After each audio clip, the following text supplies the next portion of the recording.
अस्सलाम वालेकुम वरहमतुल्लाहि वबरकातुहू। कैसे हो प्यारे बच्चों, आज से मैं आपको मराठी भी पढ़ाऊंगी। आज हम मराठी में पढ़ेंगे नज़म नंबर 10, कविता 10वीं ससोबा। कविता 10वीं यानी नज़म नंबर 10 ससोबा। ससोबा आपको सबको पता है, ससोबा यानी खरगोश। टीचर आपको ये नज़म पढ़ा चुके हैं ना, ये कविता आपकी हो चुकी है। आज हम इसके शब्द अर्थ यानी अल्फाज मानी और रिकामा जागा यानी खानापुरी देखेंगे। नज़म पढ़ते हैं। ससा रे ससा, ससा रे ससा। ससा का मतलब सबको मालूम है, खरगोश रे खरगोश। असा रे कसा, ऐसा कैसा है तू। ताठ अस्ति तुझे कान, ताठ मतलब सीधा। यहाँ पे लिखेंगे, पहला लफ्ज है ताठ मतलब सीधा। ताठ अस्ति तुझे कान, तुझे का मतलब होता है तेरे, सीधे होते हैं तेरे कान। तोंड्यावरती मिशा छान, तोंडावर, तोंड मतलब होता है मुंह, और मुंह के ऊपर, मर्दों के मुंह के ऊपर क्या होता है, हाँ मूछें होती है। और खरगोश के भी क्या होती है, मूछें होती है ना, बिल्ली की भी मूछें होती है ना, तो मूछों को कहते हैं मिशा। क्या कहते हैं, मिशा। तोंड्यावरती मिशा छान यानी मुंह के पास जो तेरी मूछें है वो बहुत अच्छी है। तो यहाँ पे लिखेंगे तोंड्यावरती, तोंड्यावरती मतलब मुंह पर। मिशा का मतलब होता है मूछ, मीम नून टे दो चश्मी है छ, मूछ। डोळे तुझे लाल लाल, डोळे का मतलब क्या है, आप सबको पता है, डोळे का मतलब क्या है, आंख। Very good. तो यहाँ पे लिखेंगे डोळे मतलब है आंखें।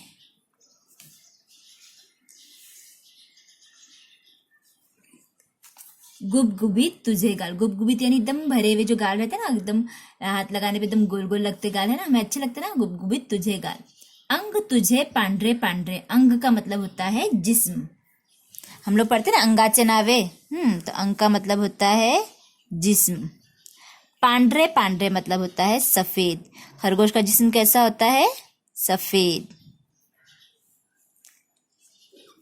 दिसते किती छान गोजिरे, कितना ही प्यारा खूबसूरत लगता है।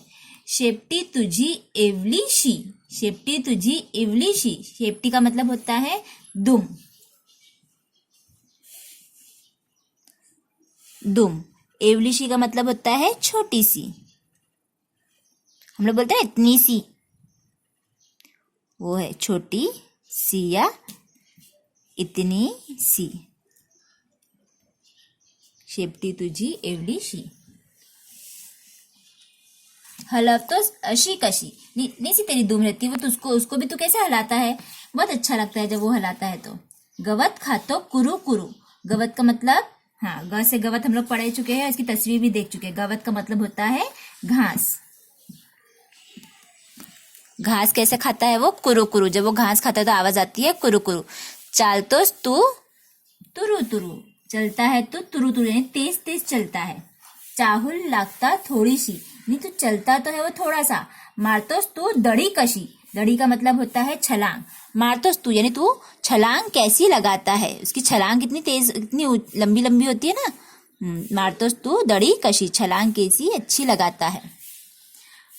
असा रे कसा बितरा तू ससा, सब तो अच्छा है तेरा लेकिन ऐसे कैसे तू बितरा। बितरा का मतलब होता है डरपोक या खौफजदा। खौफजदा कैसे तू रहता है,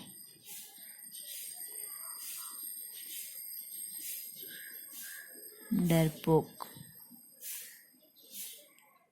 जरा सी भी आवाज आती है तो खरगोश क्या हो जाते हैं, वो खौफ से डर कर भागते हैं यहाँ वहां। चलो अब हम इसके देखेंगे खानापुरी। रिकाम्या जागा पूर्ण करा यानी खाली जगह पूरी करो। यहाँ पे अल्फाज दिए हुए हैं, दिलेल्या शब्दांशी यानी दिए हुए अल्फाज से। लाल लाल, छान, गुबगुबीत, ताठ, पांढरे पांढरे, एवलीशी। सशाचे कान डॅश आहे, कसे आहे सशाचे कान, ताठ है ना, तो सीधे हैं यानी ताठ। यहाँ पर है ताठ, यहाँ से देख के लिखेंगे ताठ। ठीक है, ये हमारा हो चुका है ताठ।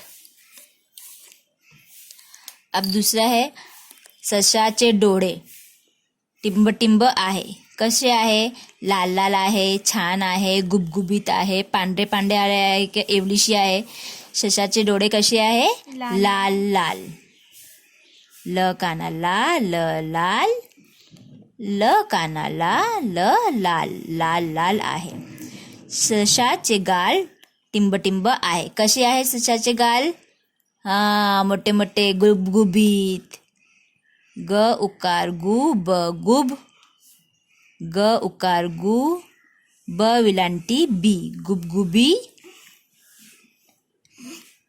त, गुबगुबीत.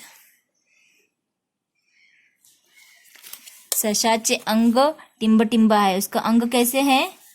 हाँ देखो, हमने ये लिख दिए, यहाँ पर ताट हो गया, उसके बाद हमने लाल लिखे, अब हो गया गुबगुबीत. अब है छान, पांढरे और एवलीशी. कसे आहे सशाचे अंग? पांढरे पांढरे.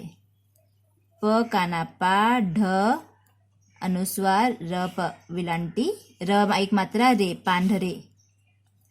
प काना पा अनुस्वार, ढ र एक मात्रा रे, पांढरे. पांढरे पांढरे आहे. सशाची शेपटी टिंब टिंब आहे. कशी आहे? एवलीशी. एवलीशी.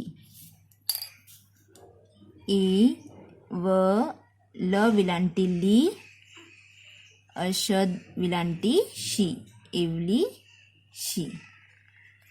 मिशा, सशाच्या मिशा टिंब टिंब आहे. कसं आहे? छान. छ काना छा, न छान.